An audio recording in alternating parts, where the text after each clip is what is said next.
today. Mag-pick na mga wild raspberry.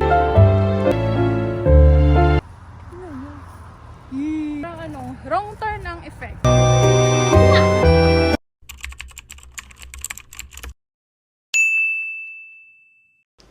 Hi everyone! We're back in Norway! Tapos na ang ating bakasyon sa Switzerland. And yeah, may bangs ako today. Nakaayos ako kasi naggupit ako ng buhok ko. Kasi nag-trim ako ng very light. Kasi guys, super dry ng buhok ko at ang daming splits ends. And ayoko naman siya ikat ng short again. Kahit gustong gusto ko na siyang ikat ng short kasi may gagawin tayo dyan. Maniktiis-tiis lang na mahaba yung buhok mo. Tama naman. Kasi bago ako nag-Switzerland is nag-color ako ng hair kasi hindi na nakaka-clean girl yung color ng buhok ko.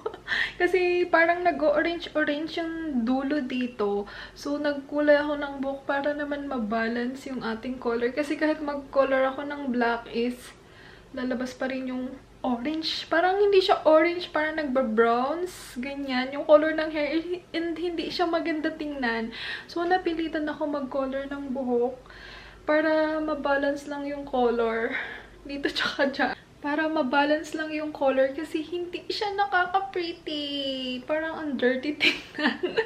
Ayoko na kasi mag-color ng parang medyo light na color kasi ang hirap kapag tumutubo. Alam niyo yun, ang pangit tingnan. And hirap din kasi ako maghanap ng magandang color sa hair ko. Kasi kapag bumili ako and then nagustuhan ko siya, the next na mag-a-apply ako ulit ng bagong color ng buhok is hindi ko na makita yung color na in-apply ko before.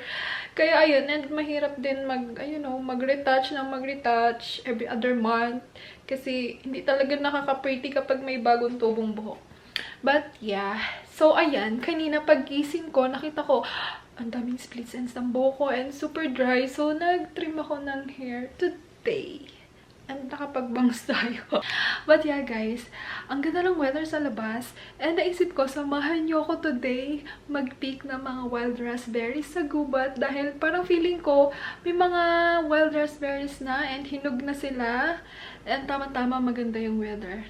Samahan niyo ako!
Dito ako dadaan sa shortcut. Tada!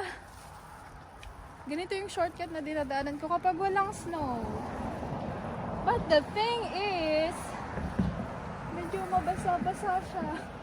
Alam mo yung parang malambot na lupa tapos matubig. Op! Tapos nakatsinelas lang ako. Ay! Mababasa yung aking paa. My God. Ito kasi yung pinakamabilis na daan eh. It's parang 4 in the afternoon na. Nagugutom na ako. Kailangan na natin kumain ng dinner.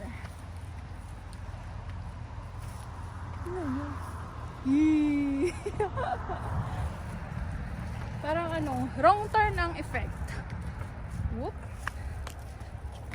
Ay! Oh my God. Basa yung paa ko. Ginusto mo dyan dumaan, diba, Monique?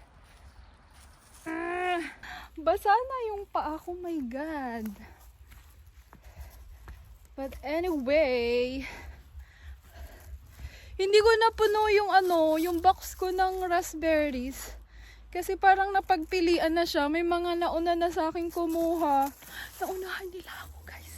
But anyway, at least medyo madami pa rin ako nakuha. Kasi yung ibang spot na kinukuhanan ko last year, parang hindi sila namunga this year. Kasi kapag yung pangit kasi yung weather, yung umuulan, umaaraw, parang pangit yung tubo ng bunga ng raspberries. Kaya eto lang. Importante may nakuha tayo. Oh, malapit na tayo. Ay! Paano ako tatawid dyan? It's putik. Ano ba yan siya, uy? Maghanap ako. Dito ata. Guys, we're home! At ito yung aking mga nakita sa forest. Ay, nagugutom na ako. Kayo pa. I-watch ko lang tong mga wild raspberries. And usually, ang ginagawa ko dito is fini-freezer ko siya. Kasi mas masarap siya kainin kapag frozen. For me lang, ha? I don't know sa inyo.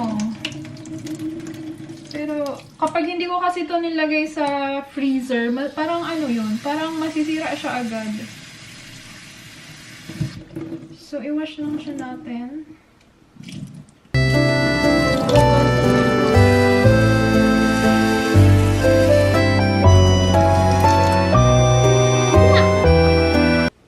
Ready na para sa... Ay, may uod ako nakita. Umalis ka dyan. Hindi ka kasali sa ano. Saan na siya? Ang dinner ko for today, for tonight, pipili tayo. Salmon. Ano ba ito? Salsik. What is salsik? Hindi ko alam! Ito guys, ayan yung dinner ko tonight. Food box namin siya, kaso nakalimutan daw ng host ko na i-cancel yung food box for this week. Kasi, aalis kasi wala naman sila. So, hindi naman nila kailangan ng food. Ibinigay na lang nila sa akin. Kaya, meron akong 3 food for dinner. And hindi na ako mag-iisip. And, nakatipid tayo. Buti na lang, hindi ako bumili ng mga kailangan ko sa grocery. Kasi may pagkain naman pala ako. Ano to? Vegetarian. Because Monday is vegetarian dinner.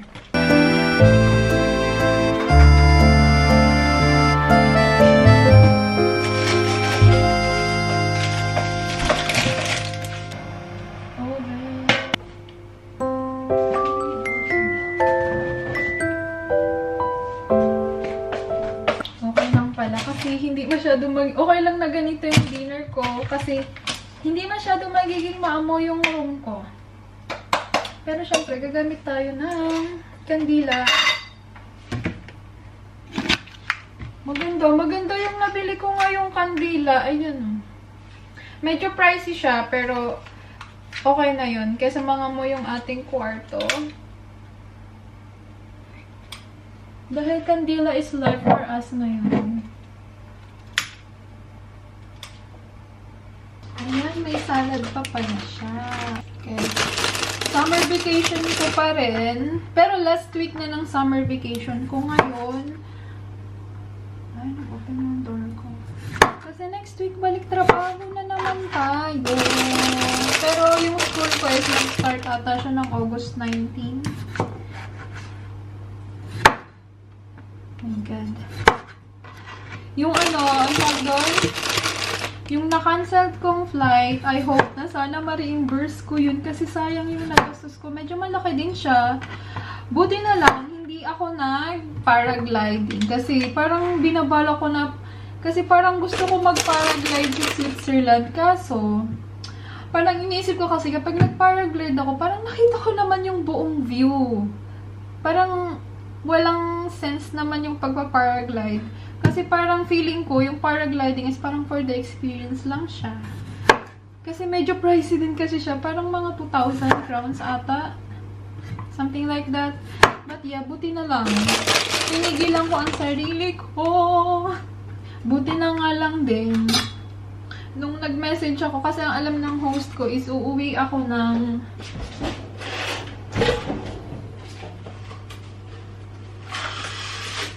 alam ng host ko na uwi ako ng July 20 and nag-message ako para aware naman sila na walang Monica na dadating ng araw na yun. Message ko yung nanay ko na hindi ako makarating kasi canceled. And then yung sinabi ko is nagtanong yung host lang po kung kailangan ko daw ba ng help, kailangan ko daw ba ng pera. Bago pa ako makapag-reply is nag-send na agad yung tatay ko. In advance niya na yung salary ko for July. Sabi ko nga, hindi naman kailangan na ako senda ng pera kasi may extra pera naman ako. Pero naisenda ng tatay ko, wala na akong magawa. So, napaaga yung sahod natin. But yeah.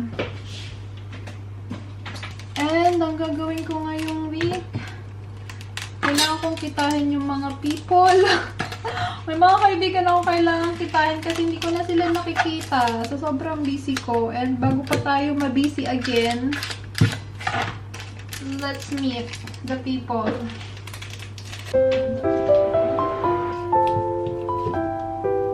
Mix daw. I'm sure ba?